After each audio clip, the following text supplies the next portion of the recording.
just talk to us a little bit about, we were talking about some of the concerns, ethical concerns, and majorly what are the concerns and how can we majorly deal with them, if any?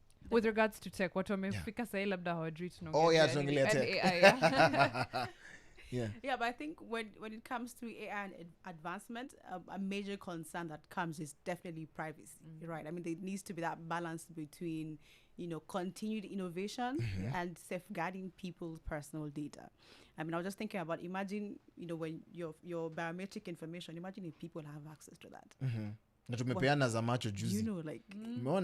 Imagine that. Yeah. And I think so there's the issue of also biasness, because especially in places where AI is used as a decision-making tool, like hiring, I mean, you might find some people are preferred more because of the data that has actually been inputted in the algorithms. But I think another scary one that I know and people need to be aware of is deepfake technology. Yeah. I mean, I think it's scary that people can create videos of you, Brian, of doing things that you aren't doing or saying something that you're actually not saying. Especially the political implications of that. And people are going to run them during campaigns, because most of the nations are actually 1 year, 2 years away from campaigns. Kenya is just 4 years away from campaigns. And I don't know how that's going to actually change the judicial system, in that in case and proceedings, we would have videos as evidence. Exactly. So is that going to change as well? How can we monitor and make sure that this one is not altered by AI? It's hard, right? That's why it's a concern. Yeah, that's a concern. It's a concern, because I mean, this is something good, but then you see, we have people that are using it for the wrong reasons. Right. So there's the issue of like misinformation, also fraud.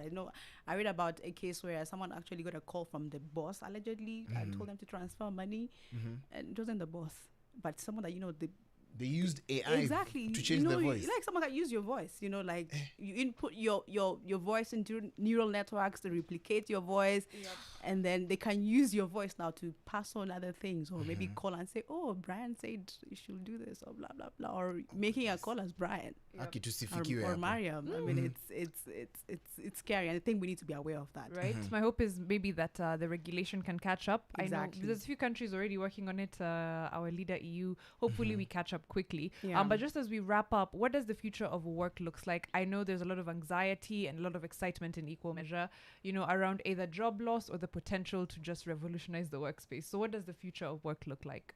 Yeah, I mean, with the conversation around future of work, we definitely know there's the whole idea of also remote, learning. I think business was, during the COVID period, we get to learn that, you don't have to go to the office to actually work, right? People can actually use collaboration tools like, Slack, Google Meet or Zoom to actually, be able to be productive and do work.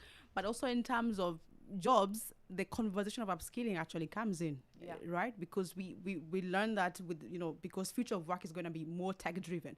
So we'll have some growth in some jobs, and some jobs also experience that loss, So I think as people that are tech savvy, or even if you're not actually like a tech person, you can learn some of these tech skills so that you can, keep up with a particular trend.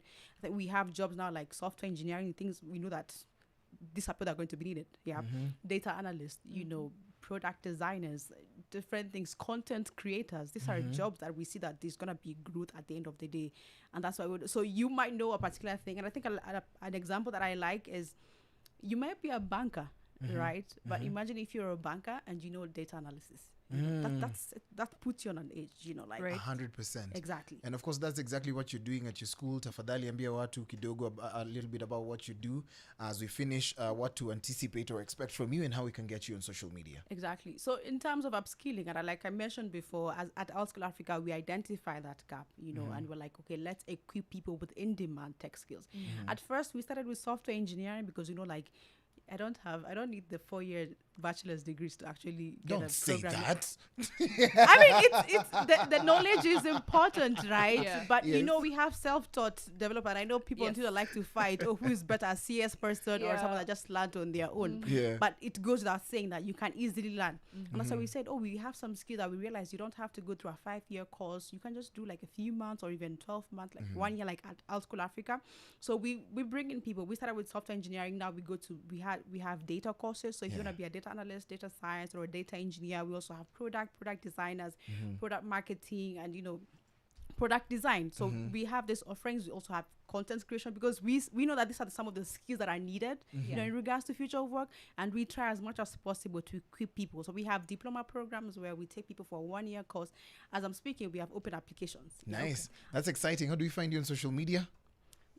Tabitha Kavu, and also, I mean, the company I work at is Alt School Africa. And I think I'd like to end by saying one of the most fulfilling things on my job, is being able to see the impact we are creating in people's life. We have people that have finished the 1-year course, and now they're having jobs. Some of them having US jobs. And I was part of them, through that journey of 1 year, nurturing them, providing the support they need. It's actually very fulfilling. So I think wherever you are, wherever you are, I think you can learn any particular tech skill you want. And you can start by going to Alt School Africa. Thank you so much for creating time to be here with us.